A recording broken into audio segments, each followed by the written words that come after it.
Typically, if you want the best things in life, you have to spend big. Every now and then though, a car comes along that offers excellence without busting your bank account. The latest Ford Fiesta ST is exactly that sort of car.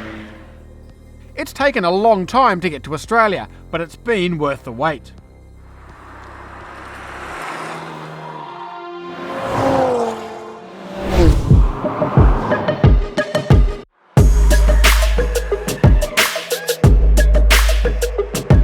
Forget about a six-figure price tag, the Fiesta ST doesn't even cost half that. In fact, it doesn't even cost a third of that. But don't think that that makes it any less enjoyable to drive, because this hot hatch is brilliant.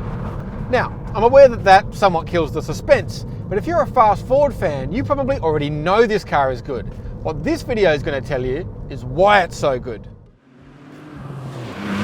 Let's start with that price tag though.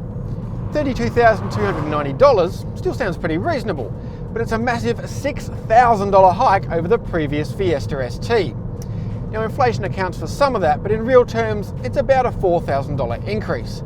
The thing is though, it's worth it, and nowhere is that more apparent than where I am now, on the highway. The last Fiesta ST was a brilliant driving tool, but it could be a bit of a struggle day to day. The ride was very firm, the Recaro seats were extremely snug and perched a bit high, and the interior was all a bit economy car. And that was fine, because it was cheap as chips, but it wouldn't fly at a higher price. Happily, this new car is much more livable. The ride is improved, it's still firm, but these clever new shock absorbers mimic the ability of adaptive dampers without the cost and complexity of actual adaptive dampers.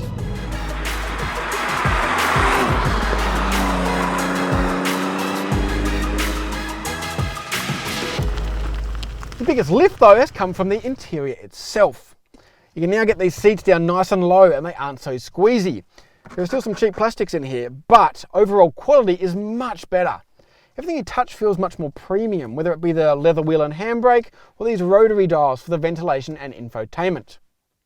Thankfully, the clunky old Nokia-style infotainment is also gone, replaced by this 8-inch touchscreen with Ford Sync 3 and smartphone mirroring. There's also heaps of equipment.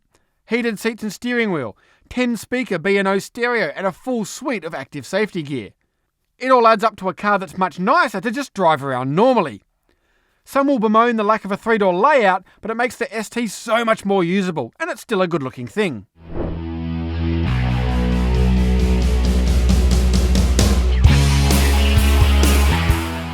The great thing about the Fiesta ST though, is that unlike so many other performance cars today, you can enjoy driving it hard on the road. Ford claims 6.5 seconds from 0 to 100, but 6.67 is our best effort. That's still pretty quick, but long enough for you to wring the engine out and get a couple of gear changes in. And what an engine! This tiny 1.5 turbo triple is a masterpiece. You might think that such a small engine producing 147 kilowatts and 290 newton meters might struggle for response, but it's just so flexible. Pulls from next to no RPM, it spins happily to 6,500 RPM. Sounds pretty good too, almost like an old 911 if you use a bit of imagination. The 6-speed manual it's attached to is also ace. Nice short gearing and a light snappy shift. It's maybe not quite as mechanical as the last ST, but it's still one of the better manuals around. The steering is excellent, perhaps a touch weighty in sport mode, but quick, accurate and communicative. And the LSD, that's a masterstroke. It nails the front end of the ground. There is a little bit of torque steer, but I'll take that over scrappy inside wheel spin every single time. It's clear that the team behind the Fiesta ST completely understand what makes a great driver's car, even down to the superbly judged Sports ESP, which lets you wag the tail a little bit, but not too much. You can drive this car super hard and it relishes it, yet without doing crazy speeds. And that's what makes this car. Not only is it a brilliant performance car, it's a relevant performance car. It's not some 600 horsepower, 2,000 kilogram monster that chews fuel on tyres and only comes alive at warp factor 9. Like it or not, if we enthusiasts are going to continue enjoying driving, our cars are going to have to get smarter. Smaller engines, lighter weight. It's hard to make an environmental argument against a 3-cylinder hatchback. Ford has done a remarkable job with the new Fiesta ST. Yes, the price has increased substantially, but you get so much more car for your money. It's not just one of the best hot hatches around, it's one of the best performance cars, full stop.